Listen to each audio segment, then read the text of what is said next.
Slowly, gently close your eyes and rest now. The morning's light will not wake you again. You see it, don't you? Right there, between the wisps of fog, the unnatural glow of the tower walls reflect off its white surface. It's a hand, waving at you, beckoning for you to follow. You came to this place of eternal resting to visit a grave of someone dear to you on the anniversary of that person's death. Before you knew it, the world around you changed. The bright pastel colors of flowers left by the rounded gravestones were suddenly monochrome and lifeless. The stone walls and carved rocks guarding the graves began glowing with an unearthly white light.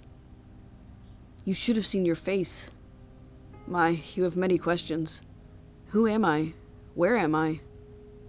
You should worry about yourself rather than me. I am merely an observer, after all. Never mind that. Look!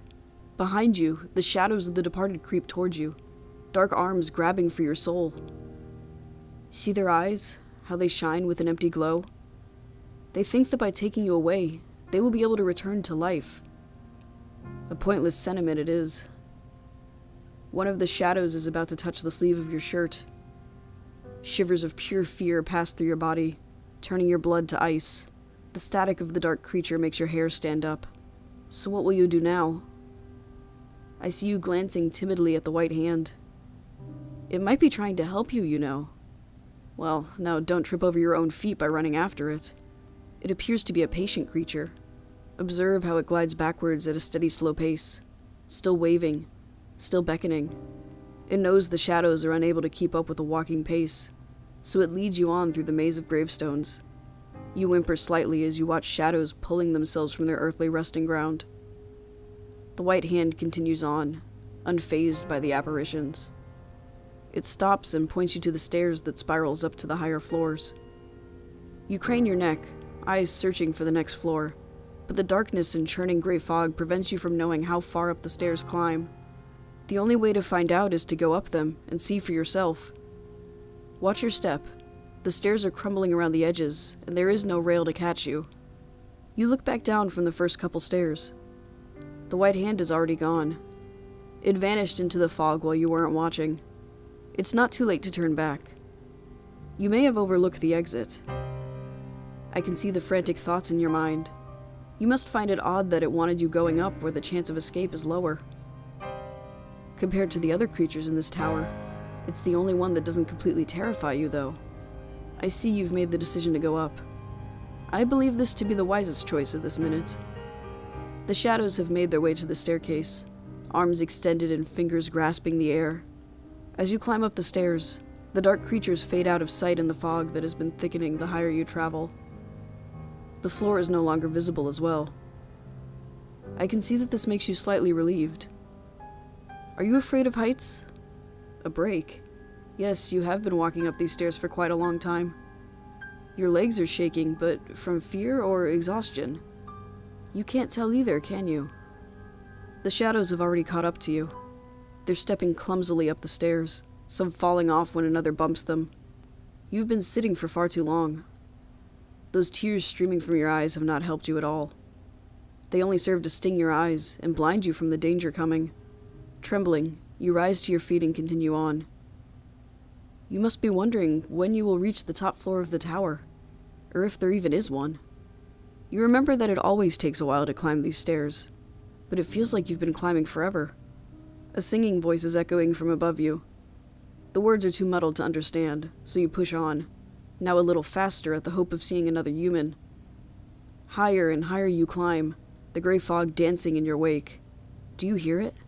The words are clearer here. The voice is familiar, isn't it? Finally, the stairs end, and the melody is hushed. You try to peer through the darkness to find whoever was singing. You are unsuccessful. The fog prevents you from seeing anything more than a yard away. Oh, well, if it isn't that white hand again. It waves for you once again, but quicker and more hastily. Your heart is pounding. I can hear it. For some reason, you're scared to keep following the hand. In your guts, you know that if you keep following it, something horrible will happen. But what choice do you have at this point? The shadows will come any minute. You walk forward, limbs heavy and head spinning. You hear the song again. Someone is humming its calm yet unsettling tone. You're clutching your head in pain, and your nose begins dripping blood. Is that song causing it? Or are you having another panic attack? Even so, your legs are still following the white hand. It stops, and a soft chuckle is heard. Taking your limited focus off of the hand, you look beyond it. The white hand is attached to an arm and a body. You know who this is, don't you? It's your friend that died 10 years ago on this day. He floats above the ground, just as young as you remember him before you killed him. Your eyes are widening, and you try to yell, but it's caught in your throat. His eyes are crimson against the colorless world. He grins and looks into your eyes. You remember your rivalry with the boy when you both set out on an adventure. Although you were jealous of him, you actually really wanted to be his friend, didn't you? Even after the tragic incident on the cruise ship, when your partner died due to your fierce battle, you weren't mad at him. When your journeys ended at the place only champions go, you both started being great friends. Traveling the world and seeing new things with a friend was much better than being alone. Even when for those couple of years that he stayed in the mountains to train, you felt happy that you knew he would return. And return he did with a new passion to become stronger. You both explored your home region as best friends, sharing stories of victory and losses. That was until you returned to the regal town where your partner was buried on the top floor of the tower. Your friend came with you to visit the grave. You were crying, sobbing even, as you looked upon your partner's grave. Your friend, you heard him sigh at you and tell you to move on already. That's when you snapped, wasn't it? You stood up abruptly and punched the boy square in the face, making him stagger and fall off the side of the stairs. It was his fault that your partner died, so he had no right to tell him how to feel about it.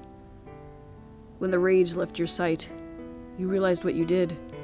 The boy had fallen all the way down to the bottom floor and died. The guilt made you return each year to lay flowers by his grave that was located next to your partner's. Now he is standing before you. What will you do? The only thing that is coming out of your mouth is stuttering apologies. Your friend grins his familiar grin that you miss so much, and opens his arms, still humming that unusual song. Maybe by now, he's not angry anymore. You run forward and try to wrap your arms around him in a hug. What a fool you are. You pass right through him and feel yourself falling. The fog of the room is lifted and colors return to the tower. You just jumped yourself off the side of the staircase. Your friend is watching you fall, uncontrollably laughing at your stupidity. You hit the ground and feel your bones crack in unnatural ways. Your vision is being swallowed by black dots. That song he was singing is the only thing remaining in your head right now as you lose consciousness. Shall I sing it to you? Since you can't answer anymore, I will anyways. Slowly, gently, close your eyes and rest now. The morning's light will not wake you again. Think of stars and sweetly dream a bright dream. One last time, recall a life you once lived.